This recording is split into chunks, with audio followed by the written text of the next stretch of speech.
Righto. We are here. Hey, g'day. Episode 12. Yeah, we've finally made it. It's been a bit We've of hit rubber the banding. dozen. We have hit the The dozen. dirty dozen. Yeah, well, we'll see the baker's dozen, and then what's 14? I don't know. 2 times 7. We're working into times tables now. Do we have to do every episode? We have to revise our times tables. Yeah, like if it's on like a prime number, then Yeah.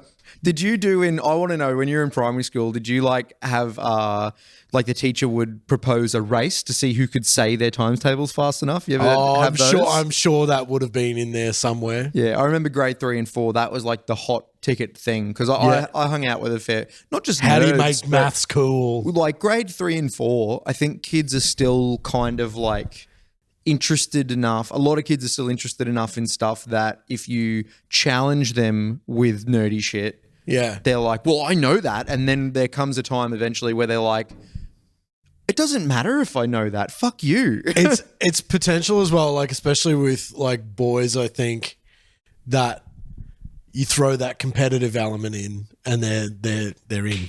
Yeah, exactly. You've got them because it's like sport to them. It's like I can win. I can be the best. Well, I'm in. We would have like dead set time trials. So the teacher would have a stopwatch, and she would sit there and she'd get people up that wanted to do it, and like you could win like a minty or something if you were the fastest.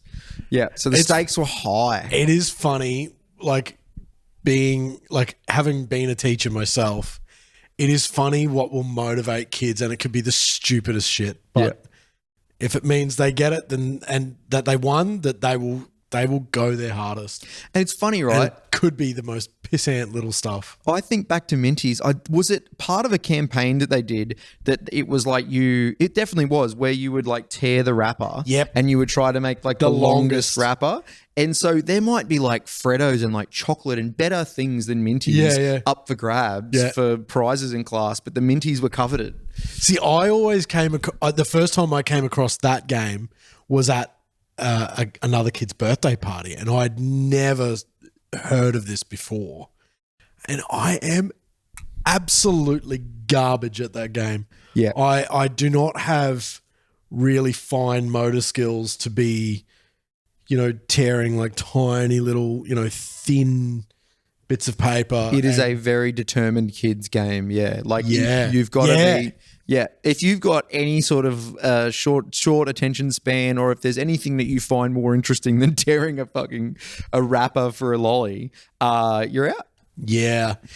Did you? I don't know if this was a thing in maybe your area, maybe your grade at school or whatever. Did you ever? It might not.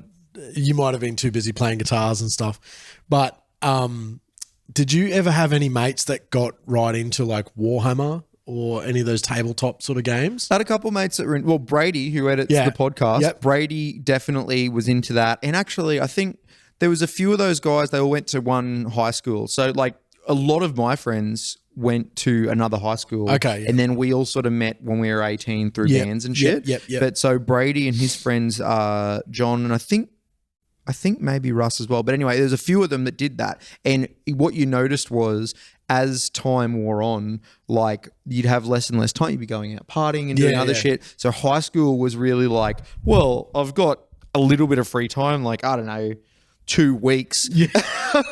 So I might paint a few Warhammer. But So that was the point I was making about that, was like going from like, the fine motor skills thing to like painting these miniatures, right? Yeah. I really, really enjoyed painting these miniatures, but I was horrible at it.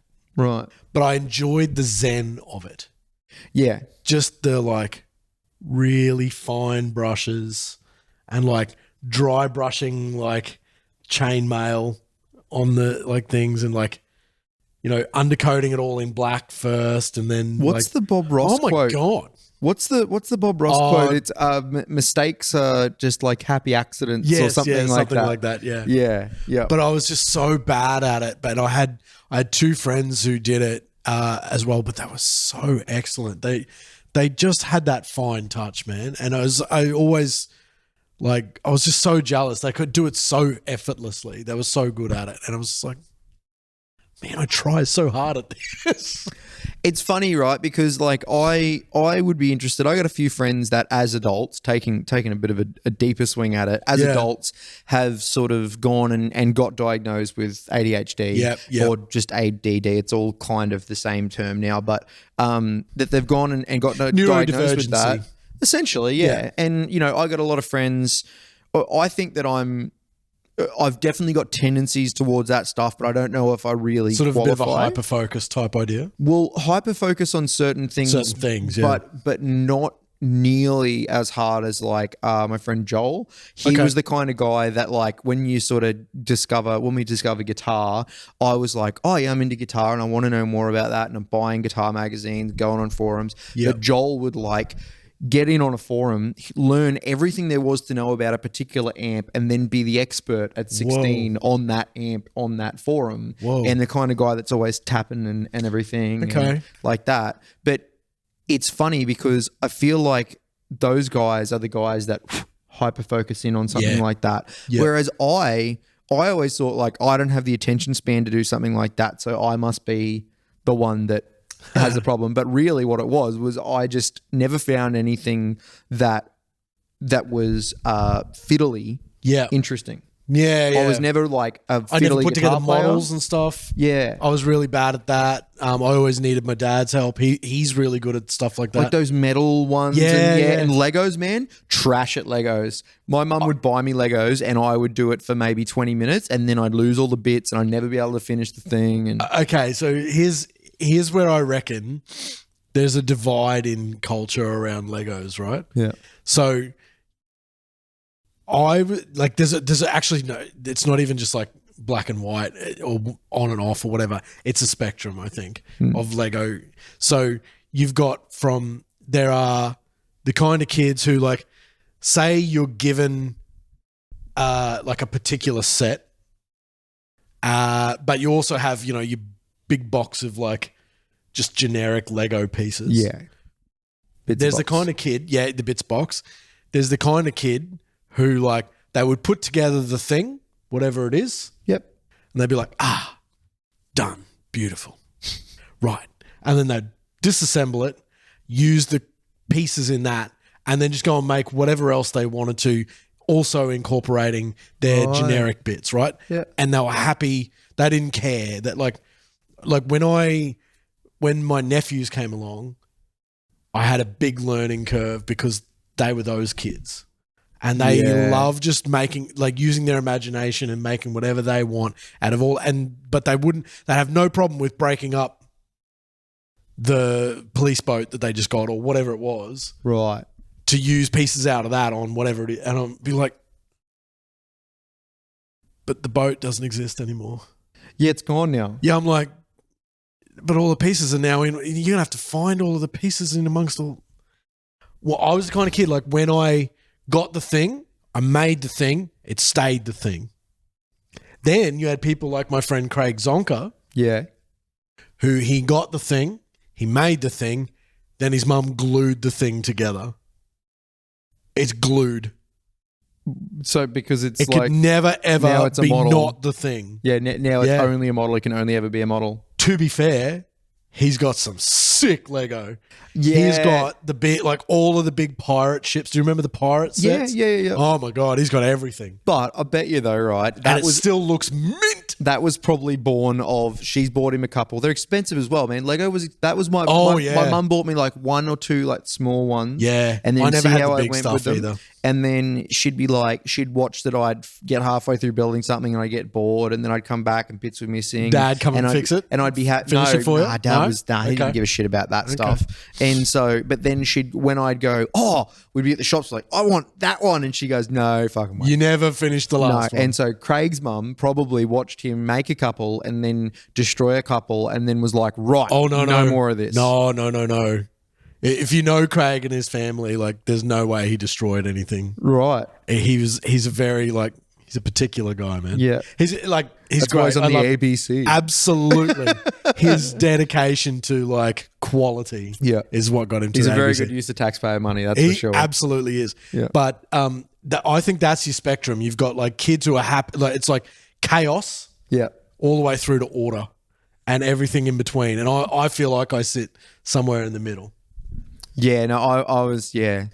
Yeah, look, it's really hard looking back on it now. I always wished I could be the kid that could really focus in and sort of do things start to finish. But Yeah. I really, if something wasn't actively holding my attention or there wasn't something in it for me, for me, building Lego, having the finished model just sit on the shelf, there was nothing in that for me. Oh, okay. I didn't give a shit about owning. At what age was that? Like, because I mean, there's definitely an age where you put together Lego and then you play with it, Yeah. and then there gets to an age where like putting together the Lego is like, I'm going to display this, or like what's the? Did you ever play with said Lego, or like? Because No. that in itself is the reward, right? No, like I had like a few sort of toys and stuff that I played with, but it was mostly like I read a lot of books, and I collected things like Tarzos and shit, and and we lived basketball cards and stuff. No, and not anything expensive either. Tarzos come free in a packet of chips, right? True that. Pogs. Do you remember Pogs? No, Pogs was before me. That was before me. Show my age. But Damn it. We had Tarzos and Alpha's back in Pog form. not like that's definitely before me. I remember watching a bit of Alf stuff, but yeah, no, that was. Oh man.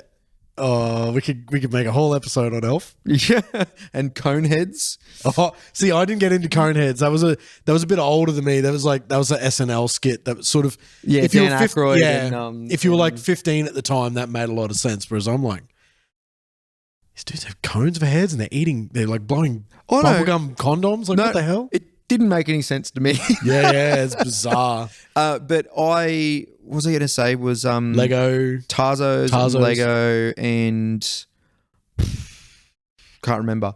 Did you get into like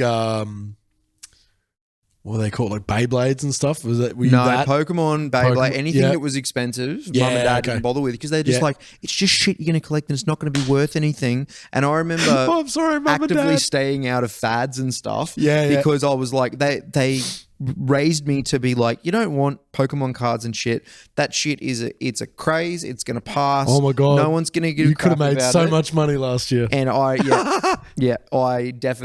look back now and I go, I walked around and told my friends that were like, oh, don't you have any Pokemon cards? I'm like, Pokemon cards are bullshit. And I didn't care, but like, I wasn't asking them for them. But then know now that they actually are worth a bit, like, yeah. Yeah, my folks threw out my Pokemon cards. Right. That's like one of the only things I've ever thrown out. Yeah? Yeah, because like I still have all my childhood toys. They didn't like glue them together so you don't lose them? No. I still have all of my childhood toys, except like, and I still have all my basketball cards and stuff, but they were like, it's Pokemon shit. Like they threw those away. Well, I collected a lot of books, man. I have like... Did you have like 100 Goosebump books? Yeah, I was going to say... Mad comics. Animorphs and stuff like that? Animorphs had a lot of Animorphs books. And dude, Mad comics. My dad... Oh, Mad comics. So my dad had like original, like from like the 70s and 80s. Really? He had like old yellowed Mad comics and Cracked magazines. Oh, great. And that got me. And so I would, the money that I would use, my pocket money, I would buy Mad magazines. I love reading. Yes. Did you ever get into like I got folders full of them. Asterix and that sort of stuff as well? No, not really. Tintin? No. Foot Rot Flats? We had a few Foot Rot books, Yeah. Foot Rot Flats. Garfield? I had a lot of Garfield. Did you have the kinds of ones I'm talking about? Like they're sort of like the long rectangular like ones, sort of looking books. Yeah. So and they're always in like doctor's surgery. My dentist had one. Yeah, and I'd read it every time. But the book that I read the most growing up, like in terms of like comic sort of stuff, was I had a Dilbert. Comic book, which was like the Office cartoon thing, and like I was one of my prized possessions. Did you ever read Snake? No. It was a really depressing comic strip. Right. Where he was this snake that had like really big fangs, had a mate that was like this big red kangaroo. There was like, he had a lady snake friend who just had like big tits. Right. And he was just horrifically depressed, and everyone around him told him that he just had no friends and just his life wasn't worth living. it's this incredibly dark comic book. Where'd you find that? It's in that same sort of format. Like it'd be at like doctor's surgery things, and you know, on the reading material table and stuff like that. Look it up, man. It's an Australian thing, Right. and like there's like there's a snake, a kangaroo. There's like a couple of cavemen that come along, and it's weird and horrifically like black comedy, just like really dark. It'll be like the only one that comes to mind, the only strip that comes to mind, right, is Snake's there, and he's got a rope tied around his neck attached to like a big rock, right? And he jumps off the cliff and he lands, and the rock lands on top of him, and he's there lying. It doesn't kill him, but he's lying there with the rock on top of him. So his tail's out one end and his head's out the other. And the caveman walks by and he's like, "Congratulations, on your baby." It's What the fuck? right. It's bizarre and really dark. Because that would have been like late 80s or something like that, right? I don't know if it was new at the time, or whether I was reading it definitely probably came out in the late 80s, but like maybe I was reading collected stuff from the 70s or something. Because there's definitely some weird shit around. It was dark. I mean, dude. looking back at Mad Comics and stuff, man, a lot of the Mad Comics that, it was like, it was for teenagers and stuff. So there was a lot of like alluding to, like tits and ass jokes and stuff like that. But also it was just like the lighter side of and all of that sort of stuff. Well, lighter side, but then there was a lot of like pretty heavy sort of like political satire and stuff in there, and things that were, because the ones that my dad had were like from the late 70s and 80s and stuff, things like Vietnam War stuff and like Cold War stuff. And well, speaking of Vietnam War and Mad, so one of my favorite photos of my dad is, I don't know if I've ever told you this, my dad, he didn't end up going to Vietnam, but he was conscripted. Right. So he went and he basically did all of his training. He was ready to go, the whole thing. But then like the war ended and he never had to go, right? Lucky. And like Gough Whitlam basically went, "We're pulling all of our troops." Well, maybe the war didn't end, but Gough Whitlam went, "We're pulling all of Australians out of there," right? And so he never had to go. So one of my favorite photos of my dad is him standing with a bunch of the other dudes in his company or whatever it is, and like this one dude down the end of it is obviously just like the real like character of the group, and it's just like this big tall lanky dude. He's just holding a Mad magazine. He's just like this real larrikin, and I was just like, it's like really. Like you can, it's like of the time, Yeah, and like really, really dates it specifically to that time. Yeah. Well, look, my flick, right? Okay, is a TV show. It's funny you bring up Vietnam and stuff. All right, so good segue. Let's go. Beck and I today, Mrs., we were talking about MASH. Oh, but the reason I love MASH. The reason we started talking about MASH was she was watching this show. So, bit of background: my wife she's just gone today and done her second audition to become an opera singer at the Conservatorium. So hopefully that goes well for her. But so she's grown up on classical music. Yep. She's grown up on lots of BBC TV shows. Her dad is like Maltese as well, so she's very woggy, and she really. Are we allowed to use that word? I mean, she is. So. She would say that herself. They all say, her whole family calls themselves that. So right. We've got. Is that a slur? For anyone who's like may take issue with that, we've been given. I've been given the WOG card. Given the WOG card. Yeah. Okay, I mean, I don't know. I feel like I mean, it's probably not great, but the if she's impact okay of with that it. word in this country, I think is pretty low. Well, I guess there is the movie The Wog Boy. The Wog Boy, exactly. Yeah. And then also, like I say, most of her family refer to themselves as Woggy. So, I mean, is what it is. Okay. All right. Yep. Grew up on that stuff. So she grew up on all that stuff. So what I'm basically saying is that my wife at 31 is basically like has the tastes of an old lady, right? She really liked like Judi Dench's as time goes by. Great show. Yeah, great show. Love it. And I grew up with a lot of that shit as well. So like I can't talk. Jeffrey. what's the other bloke's name? Jeffrey. Yeah. He passed like 2 or 3 years ago. Right. Yeah. Yeah, I can never remember his name. It's Jeffrey something, I can't remember. Jeffrey Palmer. Yeah. And he was in Tomorrow Never Dies with Judi Dench. Yeah. And it was Admiral Roebuck was his character's name. I thought he was in a Bond movie. I couldn't remember where. So, but the point of the story was that she's been watching this TV show on ABC called The Durrells, and The Durrells was a book that this guy had written, and he was like the son in this family that had grown up sort of just before World War II. Okay. And it's like 3 seasons of it where the main is this an old show? It's a show that came out in the last few years. Okay, right. But so the guy who wrote these books, right? He was like the youngest son or maybe the middle son. Anyway, he was in this family where he'd written sort of this set of like novels about his family, almost autobiographical, about his mother as the main character becoming a widow and not being able to afford to. This is starting to sound familiar. Yeah. It's got Keely Hawes in it.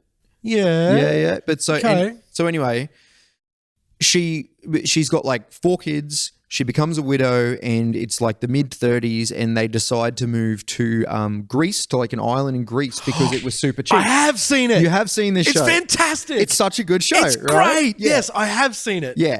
And so fantastic show. So have you watched all of it? I think so. Yeah. So the way that the books play out is over the first like 3 seasons of it. I think there's only 4 of them. First 3 seasons, it's just this happy-go-lucky, like all of the kids are a specific type of, they're all very different. And it's the mother trying to, because the reason they moved to Greece was it was really cheap at the time. So they're living on this island for next to nothing and just trying to get by and build themselves up.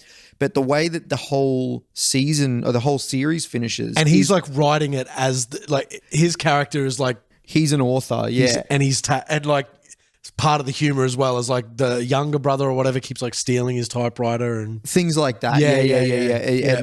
And so the show itself is really interesting and it's very lighthearted. What I found super interesting about it was that because the whole backdrop of it is they've moved there and it's like late 30s and it's just before World War II, there's every now and again a little sprinkle of like what's going on in Europe. Politically, yeah. But it's not embedded in the show. It's just in the background like this kid would have experienced it growing up in the family. We've been hearing whispers of like trouble, up north near Germany. Yeah, and the Hitler Youth and stuff. Okay. So it's sprinkled through there. And then the very last like 2 episodes of the show is when they realize like, the eldest son has been to France and he's been living in France for a little while and he comes back, but they don't realize that he's come back because he wants to see the family again because he's become a spy. Oh. And so none of that is alluded to in the first few seasons because it's just a family comedy drama thing. And then the last 2 episodes, it becomes very serious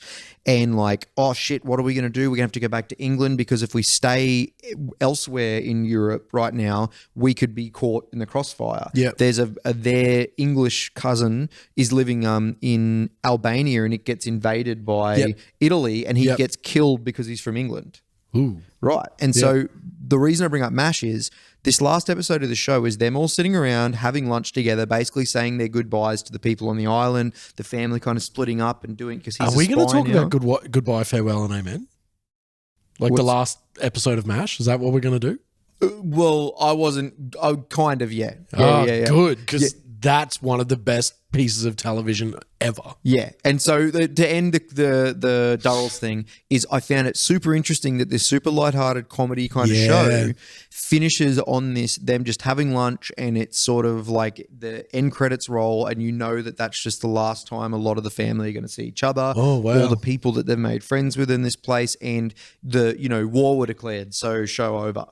Wow. And it's just a really weird Maybe I note didn't to see end the on, end of it, but that's the reality. That's what happened. The war happened and all of these, stories of people's lives have just been cut off because war. Yeah. Yeah. Maybe I didn't watch the whole lot. Maybe I only watched the first season. Yeah. Because, I don't remember the end of that, but Well, Maybe I should go back and finish that. I personally, I've not watched nearly as much MASH as Beck has, and obviously you have. I've watched everything. I've watched every episode. It was one of those shows that was on in the background when I was a kid. Yeah. But it was always on at like 6 o'clock on Channel 10. yeah, and Like always. 6 o'clock. Yeah. News time on Channel 9. Yeah. One television. Yep. Get fucked, kids. Yeah. We're watching the news. Yeah, because it was always Channel 10 news first at 5. Yeah. So they do the hour 5 to 6 and then MASH and then The Simpsons. Yeah. That was the rollout. So what she's told me, because we were talking about this today, was I think it was the last episode where Alan Alda's character is Hawkeye. It's definitely Hawkeye, yeah. Yep. So Hawkeye is like going to therapy and recounting. Yeah. You want to explain? So for the first hour, so it's a 2 hour long like movie.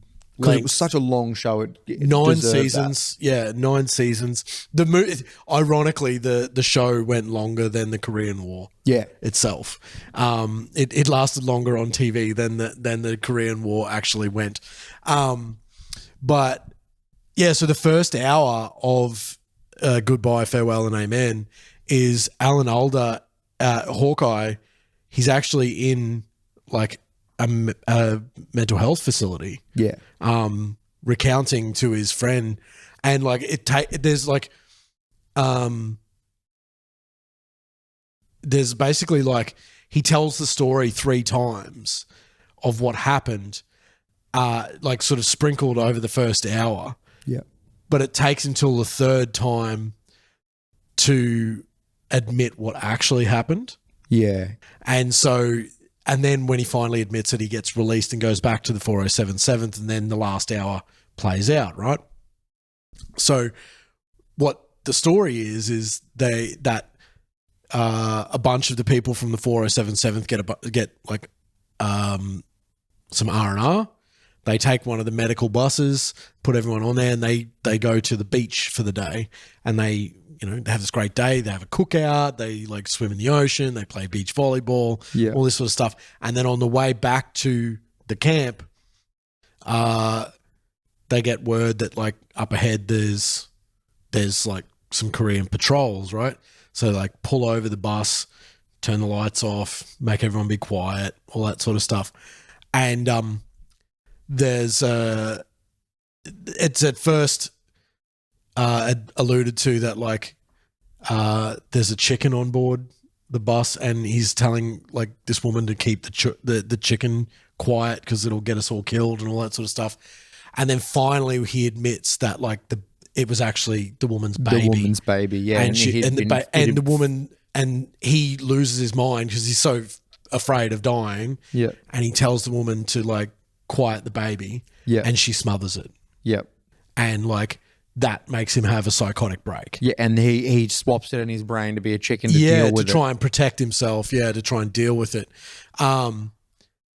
And like MASH is the kind of show that like had like the whole thing is dark theater in that it's like, the whole thing's about war, for goodness sake, but it was all about like the levity of, like Frank Burns like trying to see women in the shower rooms, and Hot Lips Houlihan, and just stuff like that, and whatever. That but really there's loose, sporty sort of 70s, 80s humor. Yeah, and they distill like gin in their tent, and they've got records and all this sort of stuff. But like sprinkled through it are like some really like heavyweight moments. Like the first CO, the first commanding officer, he gets out. He gets his like papers. You can go home, kind of thing. Yeah. And his helicopter taking him back to Tokyo gets shot down on the way. Like he never makes it home. Yeah. And then that's just like, which is not something they had to do. No. Like he was already like he was leaving the show. Yeah. That moment plays out in the first episode of the next season. Right. Like because they say goodbye to him and whatever, he drives off. All is happy. End of season. Yeah. Start of the second season, the word comes back that his helicopter got like He was already gone. Yeah. They didn't have to add that to the story, but they're like, well, that's the realism. That's the realism, yeah. Yeah. And then like the end of the show, like, and then the other one is as well, like Radar, the company clerk. He's actually like his character and the actor that plays Radar, he was the only one. I'm pretty certain he's the only actor that came over from the movie that preceded the TV show. Right. So Gary Berghoff, the guy who played Radar, he's the only one who made it to the show. And then he makes it through to like, I think maybe late in the 8th season. Yep. And then his character gets sent home and he gets to go and like back to his like farm with his mum and dad and whatever. And and he takes his little teddy bear with him and, you know, all that sort of stuff.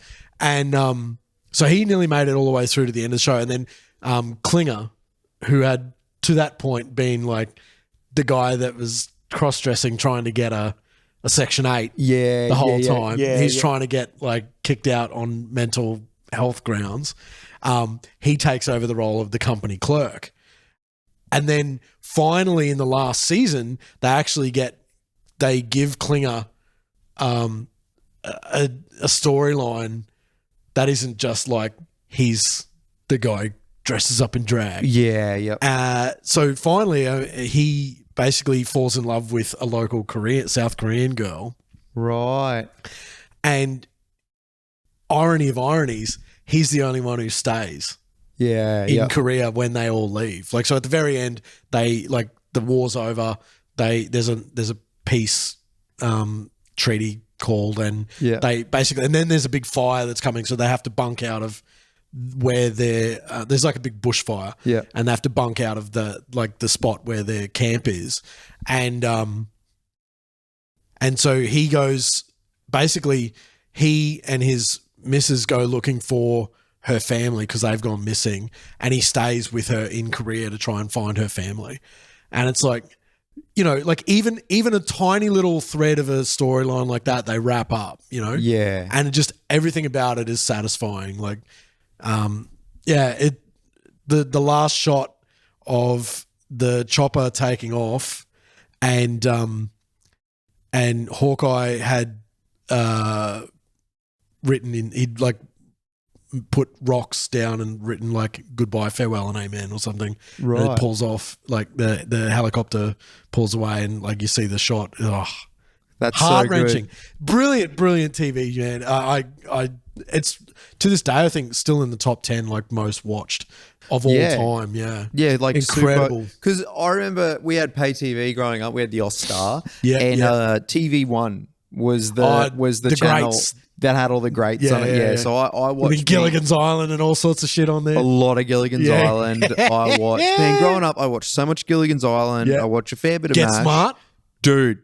Oh, Get Smart. What a show. Get Smart was one of my favorite shows. What a show. 100%. Absolute belter of a show. Oh. So, piece of trivia. So my business partner, Steven, is such a Get Smart fan. Yep. His son's name is Max.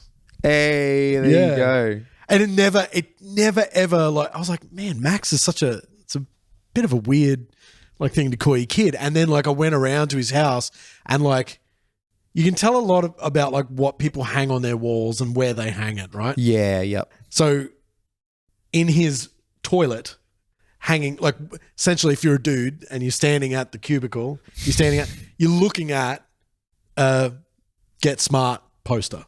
Right. Like it's a... Like, and does it say missed it by that much? Oh, I wish it did. That's exactly what I thought. I thought it was going to be missed one of those like by that much toilet humor, like you know, get it in the bowl, dickhead, kind of like the sign on the side of it's a missed opportunity. Please respect our ool. Note that there is no P in it. Keep it that way. Fuck. Surely you've come across that. Yeah. There's always some sort of like, I think gone are the days as well. Like, okay, here's my chat. Oh, let's do it. Let's go. We've kind of had a lot of chats. We have. I don't think I've had a tune tonight yet either, but I can't remember what I listened to this week. It's been hectic. Yeah. I played a lot of gigs on the weekend, so my tune will be... what song did you enjoy playing at the Bowls Club yesterday? None of them. Norman Park Bowls Club. Yeah. You didn't hear that. Yeah, no, yeah, shh, no, nobody. This can't get back to them. Please, for the love, please don't share this absolutely everywhere. I beg you. Yeah. So my chat is right. I realized we were talking about yesterday actually. Yeah. Talking about people having like spills and like throwing up in toilets and stuff like that and things shit getting everywhere and stuff. The I thing remember that you brought up that reminded me was growing up. Yeah. There was always that stupid little mat around the toilet. Okay. Now I know that there is a propensity for your males. Tootsies get cold in winter, do they? I think that was part of it. Yeah. Definitely. But like, I know there's a propensity for dudes to overspray when they piss. A lot of dudes do it. It's a reality, and I know that's just going to go on the ground. And so technically, there's piss on the ground, but tile floor or lino or whatever it was you grew up with, and there's a bit of overspray on the thing that dries out, and it doesn't stink. Usually doesn't really stink up the place. But what's always fucked me up is they put a fuzzy mat around the it's always a thing. shitty color too. It'd be like an aqua green, or like peach pink or something like that. And then like, how is it better? It's like your mum definitely chose that, you know? Yeah, definitely. But then also, how is it better to have that there than to just mop? Just soaking up. You go, piss. oh well, I took that. Once a week we take it out and we wash it and we put a new one down. And you go, well then just mop. Then like why? Yeah. But you'll love this. Exactly. All right, here we go. My grandmother had a carpeted toilet and bathroom. I was going to say the only thing that could be worse would be your bathroom. Yeah. Even with a mat down, you're going to get water. That would smell like a wet dog all the time. The reason was she's living on her own and she was in her like late 60s at the time, and she said to mum and dad, I don't want to be living on my own and slip over on tiles and when there's no one there to help me. Yep. So I want carpet. And they were like, fucking okay. Put a rail on the wall. So that makes sense to you and me. But anyway, so she had carpet down. Would it smell like a wet dog? So she had one of those mats around the toilet. And that's the only time where I think that's okay, because it's rubber backed and she had one of them around the toilet because you can't take the carpet out and throw it out. Then she had a plastic mat. Hoping she didn't have a lot of gentlemen callers who pissed on the floor either. I mean, just me as a teenager, basically. Not bad enough. Not fucking giving a shit. But so in the bathroom, she'd have like a hard plastic mat, and then she'd put a towel on top of that. And the rule was, you dry yourself off in the shower. Yeah, I mean, it's probably good advice anyway. Yeah, and then but so she, for years it was fine her having carpet, but every now and again a friend would come around drunk when I was living there, and there was one chick came one night and like we're stopping off to get drinks. Hang on. Is this a story here? No, not at all. It was a friend's missus. Okay. So I was DD. I was going to say, like, does Beck need to know? Or? No. I told her about that. She thought it was fucking hilarious. So my friend's missus, drunk as fuck and like doesn't drink very often, so she didn't know what to do with herself. And we've stopped at because I was staying at Grand's at the time. We stopped to get booze and stuff. And while she's there, can I use the toilet? I'm like, yeah, no worries. And she's run upstairs, and we're downstairs waiting in the car, and you hear like on the street, why is there fucking carpet in the toilet? she couldn't get it. It would be perplexing. Yeah, that's all she talked about all night after that. She was so blown away by it. I've not seen that. I reckon if I have seen that in my life, it's been once. In like an absurdist like art gallery or something like that, where there's like, this is what life life would be like if we were like completely high all the time. Yeah, it's out there. Yeah. What about you? What's the weirdest shit you've seen in someone's house? Oh, there's like in my travels through Europe, there's been some weird architecture choices that I've experienced. So in Europe, a lot of the like venues that we played in. The fundamental difference here is that European countries really think of artists or the people who want to be artists as like that's a really legitimate career choice. Yeah. And one to be respected. So music venues over there get a lot of assistance from the government to like put up artists and that sort of stuff. So just about every venue that we stayed in or that we played at, we either stayed in the venue. This was with Bertie Page Clinic? Yep. Or they would have like an adjoining or very adjacent like house or space that the government had helped them purchase so that like artists could stay there when they played at their venue, right? Right. Yeah. And so this one night it was like right down the bottom of France, and so down near Caen, and like we played in this venue, and then it was just around the corner where we had to stay, but it was like a converted horse stable. Okay. So like each of the like places like where the horses, like the old horse stalls, was like a bed. Just a little bit of room at the end. Yeah. And then like at the end of it, which was obviously like used to be like where they stored gear and what have you, was like a kitchen and bathroom and shower. Yeah, that's awesome. It was wicked. And it was just like, you got into it, was just like a roller door. And then it was just like a big long thing with stalls all the way along. That's one way of doing things. Yeah, that's one way. And then there was another place we stayed where it felt like living in a tree house. Like it was all like, and this thing must have been around for centuries. Yeah. It was like tree trunks were like the supports of the house, were like the beams and everything of the house. And like I slept, it was almost like bunks that had been built into like a tree almost. Dude. And like I was like, if the room was this high, this is quite high room, like the bed where I stayed, I had to climb up a ladder, and I would have been sleeping like I could just touch the roof like that. I was like lying in bed, just like touching the roof, and like I just like I was like, oh, if I need a piss in the middle of the night, I'm going to kill myself climbing down from here, dude. And so I just like almost burst because I was like, I don't want to like climb down in the darkness because I will absolutely fucking break my neck if I fall from here. You ever rolled out of a bunk bed before? Not out of a bunk bed. I've definitely fallen out of just like a regular sized bed. Like, dude, I fully rolled out of a bunk bed one night when we were on holidays. Did you break an arm or something? And oh no, I just fucking hit my head real hard. Which accounts I never had bunk beds as a kid. I never had a bunk bed as a kid. It was on holidays though. That was why, so I wasn't used to it. Yeah, totally. And I woke up. You would have scared the shit out of everyone. Well, my cousins were sleeping in the room, so we had two bunk beds in this room. Where it's over at Fraser Island, there's a house that's right at Eurong Beach. It's like on the beach. So there's 4 kids in this one room. 4 kids in this one room. Yeah. And I was on the top bunk, and my cousin Brock was underneath me, and I fucking rolled out of this thing, and I woke myself up to like halfway down. Well, like to the sound of myself hitting. You know what I mean?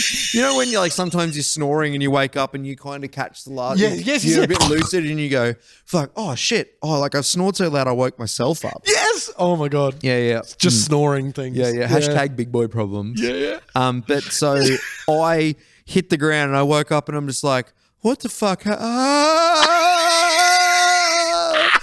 then mum comes running in and she's like, what the fuck is going? Oh man, I can't wait one day to be the parent that comes in and is just like, what the fuck? Like, because you got to think like she's like, how did this happen? Dead asleep, and she was a pretty light sleeper, so but still asleep. And then all of a sudden she hears this bang from the room next door, and you've got to like, clear your eyes and go, oh, okay, what am I walking? What are these fucking idiots doing there? They're wrestling on the top bunk or something. Yeah. Am I going to have to go in and yell, or am I going to have to sympathise, or am I going to administer first aid? Yeah, exactly. Yeah. What's going on? Will there be blood? Yeah. Yeah. So definitely, but I mean, we've still got. Is that right? Have we I think so. Yeah. We're only 45 minutes in. Yeah, we're not. Yeah, this is Right. we're Also- fairly early on for us, to be frank. I don't know if we ever mentioned this, but like maybe 5 episodes ago, there was a point where we didn't have the timer, Yeah. and I guessed about the And minute that you we were were bang in, on. and I was fucking bang You on. were within like a minute, Yeah. I said we were at like the 25-minute mark, and and we you were were like 26. Yeah. I checked it myself. Never forget it. All right, it's all The big dog's got an internal clock. Yeah, I'm He's touched. spot on. He's just got like a, what do they call it? Is it the nuclear clock? Yeah, I think yeah. It's just like a. Yeah. For the Arrested Development fans, it's my unfailing internal clock. That's the George Michael's unfailing. Yeah, I've got that. Definitely, it's inbuilt. But European crazy bullshit. Yep. Toilets and kitchens. Oh, yeah. We were in France, and it was like a second day there, and I'm like, did you encounter one of those pit toilets? Like the ones where, like, you squat toilet, sorry? No. I encountered those. It was the male toilet, and I don't know if the chicks. I don't know where the chick's toilet was, but I'm sure it was in an equally fucky spot. But we were like out in like a like piazza or whatever you call it in France. That's Italy. Well, a pizzy or something. I don't fucking know. Fuck the French. And anyway, whoa, hey. Okay, sorry. Don't fuck the French. Fuck Paris. Yeah, sucks. Paris is dirty. Yeah, it blows goats. But so it's as bad as everyone said it was going to be. Yeah. And so we're outdoors, and then we're at this restaurant, and they go, "Oh yeah, the male toilet, it's down these spiral stairs." And I'm like, "Okay, cool." And you walk down this. As with everything in France. Yeah, everything's down under the fucking. Yeah, in the wine cellar, essentially. Exactly. What used to be a wine cellar. So you walk down this set of spiral steps, and then you walk into the kitchen, and I'm like, I've just about fully walked into the kitchen and missed the toilet, and I'm going, oh, but he said it was down at the bottom of the steps. And you turn around and it's dead set like in the corner of the room, right? That's like hollowed out. So there's like a little like kind of like a stall door that you close behind you, but it's only maybe, I've got the mic up here. There's like a stall door that maybe comes halfway up your back. Oh my God. And you open this little saloon door and you walk in, and it's just big enough for a single person urinal. Whoa. And it's like a piss trough on the wall. Yeah. And that's the male toilet. You can't shit there. But the people walking past that come down the steps behind you, like, could high five you while you're pissing. You can only go there, not de. Yeah, you can't. Yeah. That's exactly right. Oh, French joke. Yeah. You came for the culture. Yeah. You got it, baby. Well, it's lucky that not every un is a de, but every de is definitely an un. Oh, you're welcome. That's the clip. You are welcome. Yeah. But yeah, so we the thing. Oh no, my phone's on silent again. It's always Monday. The thing about Europe was that I realized, and I'm sure you realized too, was there's so many places that are so old that public toilets were never planned. Yeah. That was never a thing. So when did you go there? 2013. Yeah, same. So there was they Probably just started missed each other. Possibly. Sliding doors. I have a running into someone that we didn't expect to run into story. Okay. In France. So I was playing in a band, Birdie Page Clinic. My old friends Dallas Frasca and Jeffy Curran were over playing in Jeffy, France. a little pocket rocket. I love that guy. Absolute ledge. Yeah. I got a story for you about him later, but it's not podcast friendly. Okay. So at the time, Zane Rosanowski, who plays drums in Mammal, was playing drums for them, right? Mammal. Yeah. And I looked and I was like, oh my God, we're going to be there at the same time. Yeah. This is absolutely bananas. And then I looked at their tour dates and I looked at our tour dates. At any given date that I checked, we were at like opposite ends of the country, right? Right. And they were scheduled to play at the Le Mans Formula One. Oh, fuck. Yeah. Like that was going to be like the biggest thing they'd ever done at that time, right? Unfortunately, Dallas's appendix burst. No. Yep. While in France, right? And as we've talked about before on this podcast, her boyfriend, Scott Major, who used to be on Heartbreak High, he was on Neighbours, he directs Neighbours, all that sort of stuff. He was on a flight over to meet them. And he was flying into Paris, and then he was going to drive down to Le Mans to watch them play. Right? So they were not meant to be in Paris at that time, but they were meant to have left Paris at that point to get to Le Mans. Right. They didn't leave because Dell had to go to the emergency room. So none of their band spoke any like French at all. Basically just tried to basically managed to communicate appendix, got a surgery done, had to go but as soon as Scott arrived, helped her out, and like he spoke French. So but he arrived when she was in surgery, and then had to go just change all, turns his phone back on after getting off the plane, goes to the anyway, takes her home to they went and just rented an apartment so she could just go and heal. 2 days later, not getting better. Takes her to a better, because the hospital that she had it done in was not a good one. Yeah. Had to take her to basically because he spoke French, he was managed to get a second surgery done on her. Yeah. So then they're still in Paris. They're not meant to be there at that time, and I was not expecting to see them.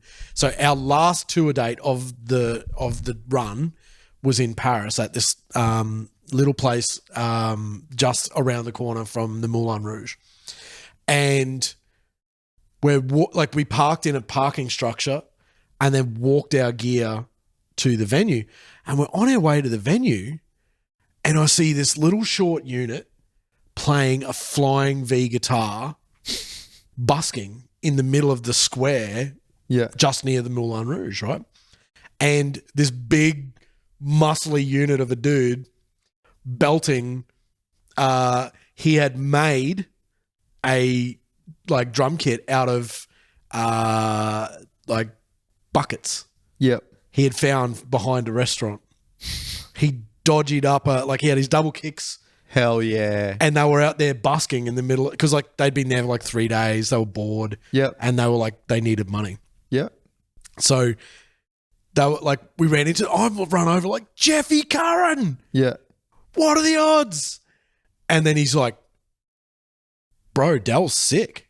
And I was like, what the hell? And he walked us down to where they were staying, and they were staying in this place that had an opening, French windows. Right. And I was talking to her through the window. In all places. And man, I tell you what, she was as pale as that white wall, man. Man. She was death warmed up. It was not good at all. And what are the fucking odds of getting all the way over to do something like that, and then that's the day that the timer goes off? Yeah. And then, so we played our show that night, and we put Jeffy and Zane on the door. Yep. And so they came along and watched us play in what was a converted wine cellar. And which is an absolute fire trap, I might add. Yeah. Because we were down, we were under the street. Yep. There's literally only a spiral staircase down to it. There's probably only a 50 cap room. It's really, really cool in there. It's really Europe's pretty loose, man. But then you add 50 people in there, absolute sweat box. Yeah. Downstairs. But if those amps had have blown up and caught on fire, that's 50 people just trying to get out up one set of spiral staircases. I was talking to someone absolute death trap the other day where they'd built there was this wasn't a school, but some sports club had built a facility that had 2 levels on it. Yeah. But they'd fucked up and they'd only made one exit up the stairs was a eligible fire exit. Oh, and then the other one wasn't big enough or in the wrong spot or something like that. Yeah. And they built this whole new building, but because they only technically have one fire exit there, they got capped. So it's probably a 300 person room. They're capped at 110. 50 or something. Oh, wow. Yeah. Because they only got one. But then in Europe, it's all these buildings are existing. What the fuck are you supposed to do about it? So I guess that's just the way it is. And after that show, it was the only time I'd ever seen a car get towed. Do you remember in Paris or whatever, none of them park with their handbrake on? Yeah, because yeah, you can bumper just parking. You can just bump them a little bit forward, and then just like that boop, until you're in, melted right? my fucking brain growing up in this country where if someone fucking like breathes on your car, they're like, "Oi, what are you doing? Get away!" That's my car. Yeah. And then over there, they're just like, "Oh, don't mind me while I just fucking like scratch the fuck out of your bumper." Like, yeah. So, but because they're so close to each other, when you get towed, they can't just like, you know, like here they just like attach the thing and then they just kind of like drag it out and then then put it up on the back of the thing, right? What they do there is they use this like big sling and they put it under the car, lift it up like that, and then just like put it on the, because they can't, there's not enough space. So I watched them do it. We got stuck in a traffic jam and we just sat right next to it and watched them put this sling under the car, lift it the fuck up like that and just move it over, plonk it on the back, drove off. I'll go you one better. Ooh. I worked at a mine site where someone had an old Hilux that they like it was one of the mine site's Hiluxes that like the gearbox shit itself or something, right? And they did, it was like non economical to repair. And so they got like the Manitou, which is like the big 4-wheel drive like tractor version of a forklift. No. but they got this forklift that was like this big 4-wheel drive forklift, and they just like put it under the car and just like lifted it up and chucked it on the. I've never seen anyone do because like you're gonna fuck all the undercarriage and stuff, but they just it didn't matter. They're like, oh, this car's fucked anyway, but just pick it up with a forklift and chuck it on a tow truck, and like it's just some wild shit. And also picking the balance point. Yeah, with they could like easily have forks just that are so close together, and they could easily have just like picked it up and just like flipped it, and it just flipped. Yeah, exactly. Yeah. So that's wild. I never had a tune, but you were chastising me earlier about the fact that I didn't have a tune, that Mastodon tune. Yeah. Oh well, it was mostly like I would have thought that you would have been all over that. Like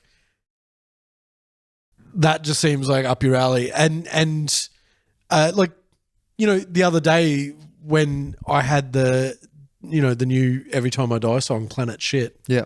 I offered to play it for you and you were like, nah. Right. I'm like, what?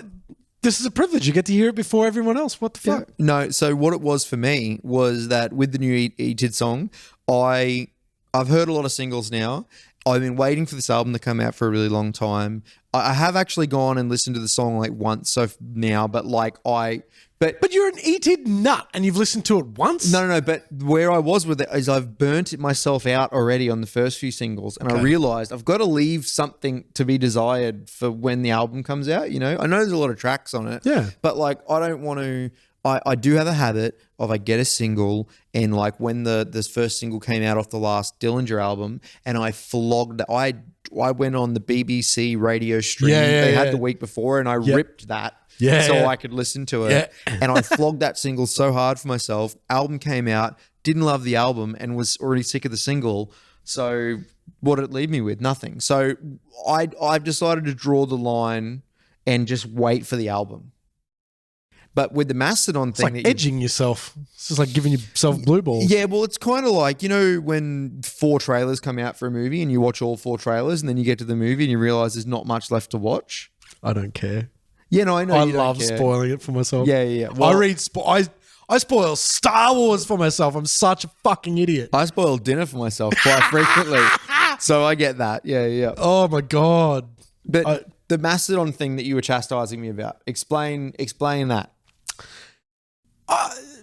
I just I honestly thought that he would have consumed that and be right all over it. Yeah. So what happened? It is right up your alley. There's a new Mastodon song came out, and Pricey was basically saying Pushing to me the Tide. Pushing the Tide came out, and he basically said, "Hey, have you checked out this new Mastodon track yet? How good is it?" And I'm like, "Oh no, I haven't." And he goes, "Well, you're a big Mastodon fan, like you know, well, it's more the style of music that Mastodon is. I associate things like Mastodon, like obviously Every Time I Die, like Baroness, like stuff like that, like like Clutch, like that feels very Doug to me. Clutch, not really, never did anything for me. But that like type of music, right? Yeah, of course. Like that feels very Doug to me. But the thing that you were surprised by was I was like, I've sort of fallen off the Mastodon train. Like I've listened to a lot of Mastodon in the past, and they've brought out. The difference so is much. I've come late to them, so this all feels very new to me. Potentially, yeah. So it's not that I don't like Mastodon anymore, but my argument was, just because they keep bringing out new music and I've liked them in the past doesn't mean that I have to put in the work and make sure I'm up to date with all their new stuff. And maybe it's that I'm a completist with everything that. Maybe it's because I can't leave bands behind. I've got to check out their new stuff to at least form an opinion. But it's also your fucking job. I know. To hear new shit, right? Yeah, I know. And for me, like I work. But that's why I made it my job, because that's why I like doing it. Get out the world's tiniest violin for me. But I work 40 hours a week as a Sparky, and I listen to podcasts a lot of the time to get through because I work on my own largely. So I'm listening to a lot of podcasts. Why doesn't music do that for you? The reason I don't like listening to music when I'm working is that I don't engage with it because I'm working on something. So I want it creeps in by osmosis, man. Yeah, no, but what I need if I've got an 8-hour day where I'm just fitting off PowerPoints and I'm doing stuff, but I'm working on something mundane that I don't have to put real focus into. It's a repetitive task. Yeah. I would hope you're putting focus into everything you're doing. Yeah, no, but if you're putting in PowerPoints that can kill someone if it's done incorrectly. Mate, if it's your first rodeo, give it your full due care and attention. But when you do it every fucking day, man, it becomes production line work, right? Yeah, okay. You know, it's like you wouldn't expect a factory worker that stamps the thing every fucking time it comes through to every day be completely focused on that, you know? Like Charlie, the chocolate factory's dad putting the caps on the toothpaste. Yeah, exactly right. He's not going home at the end of every day going, we got through that all right, boys. Everything went okay. But I listen to a lot of podcasts during the day, but your job means that you listen to a lot of new music all the time. And like you say, being a completist, new shit comes out, you want to hear it, you want to go there. For me, I could fucking give you a list of 100 bands that I like that have all brought out new shit in the last bloody 2 years. And I'm not always in the zone for like, hey, I need to hear that new thing. And then it builds up and it backs up. And then there's a band where I'm 2 albums behind. My argument is just because they're putting out music, does that mean that I, as a consumer, have to put in the time to chase out all their new stuff and listen to all of it to say that I'm a fan? Because it's not my fault. Because my argument to you was... I would be like, yeah. Yeah. But maybe I'm the asshole. What was the example I gave you? But it was essentially like, if someone comes to you with a list of movies and say these are my 20 favorite movies, and because you're my friend, you should have seen the movies I've seen. So get to work, champion. Like it doesn't work like that. See, to me, it'd depend who it was. It'd depend if I rated their like taste in movies. If they were like, you should definitely be across these, I'd be like, yeah, all right, I'll put that on the list. But also, if you've got the time to be watching movies and shit like that, right? For me, I'm like, when I get a bit of time to myself, I want to do the thing I want to do. And if I've got the... Well, hang on. If it's not listening to music and watching movies, what is it? It is listening to music and watching movies, but there's a fucking huge pile of shit to get through, man. True. Once again. True. Just because there are, there's probably 300... No, I get it. But... we've really kind of built this whole thing on that, like we both like watching movies and TV shows and listening to music. Yes, but there's fucking, if you want a glass of water and there's a fucking fire hose, what do you do? Right? Yeah. Do you use the fire hose or do you fucking go just to the kitchen tap? And that's the problem. It's there's too much. There is a content fucking surplus. Typhoon, yeah. Yeah, and all the time. So I have to be a little bit more selective about how I use my time. And honestly, New Mastodon doesn't excite me. You probably want to spend time with your missus at some point as well. I mean, there's that as well. But like you think about, there's working a job, I play gigs on the weekend for extra money, I do this with my time, and then I'm hanging out with people and stuff like that. Content takes a backseat sometimes. See, I think, I totally get it. And like maybe I struggle with this concept because like since I was a teenager, I have really been about like content. Yep. I consume content. Yep. And I've probably made it a part of my personality that is about like, I pride myself on like checking out the new things. Well, my identity is tied up in being a guitar player, and the amount of guitar I actually genuinely play, very, very little. So that's another thing too, is every time I sit down to watch a movie, I know that I could just be playing guitar, because when I was 18, it's a bit of a guilt. Would pick it's guitar, a bit of a guilt trip. Yeah, I would pick guitar over anything, anyone. And now, if you're not doing that, it kind of feels like you're like burning time that you could be mastering your craft. Yeah. Also, fuck phones.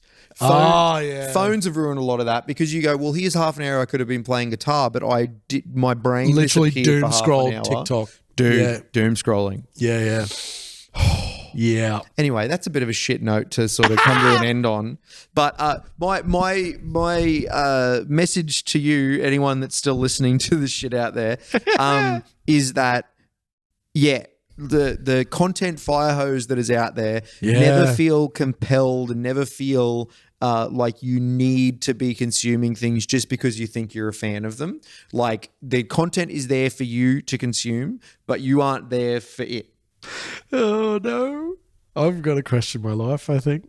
No, but that's what you like to do. I do. You know, that's different. I do. That's different. But there's a lot of friends that when they find out that I haven't watched Breaking Bad, they're like, want to beat me to death. Yeah, fuck those guys. Yeah, no.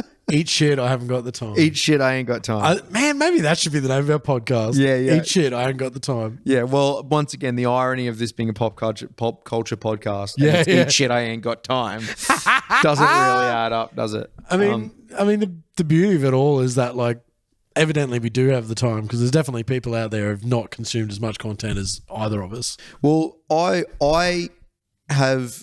went into doing this with the idea that this was going to get me to listen to more music and watch more movies. And has it?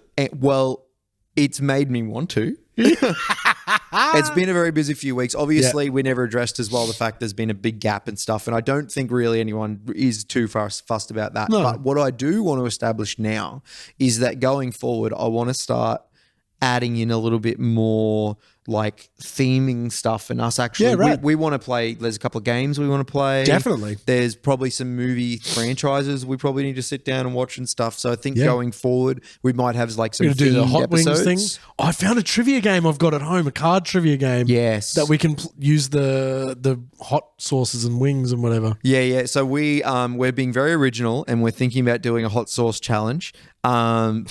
Blowing your minds, we get that. But yeah, that's definitely on the horizon. I think we're going to start planning in some of that shit, and for us, really, more than anything. Yeah. I just like eating spicy wings. Yeah, we went to King of Wings. If you haven't had King of Wings, go to King of Wings. Green Beacon Wednesday nights. Hashtag King of Wings fucking sponsorship. Best fucking hot wings that you'll get in Brisbane, as far as I'm concerned. Can't argue. Yep. Can't argue. You got anything else to add, friend? No, not really, man. I really liked that we got to talk about MASH this week. That was like that randomly came up. I love MASH. Yeah. Yeah. I didn't really get to talk. I was going to talk about Greg Davies' new show, The Cleaner, but all right, well, I can save that for next week when I've watched more. You'll have smashed that season by then. I think. Well, there's only about 7 episodes out at the moment. I'm at number 3. All right. So to have seen like Helena Bonham Carter and David Mitchell so far already has been like. It's been a bit of a treat. Well, you'll be able to regale us with them with all of the fucking awesome casting in that show. I also wanted. I know you said you really like his stand up. I wanted to go into that. Is it called like Magnificent Bastard or something like that? Yes. Oh man, what a cracking stand up special that was. Let's have a Greg Davies episode next episode. I'm so down. All right, so down. Love you guts. Love you guts, bro. See you. Bye. Bye.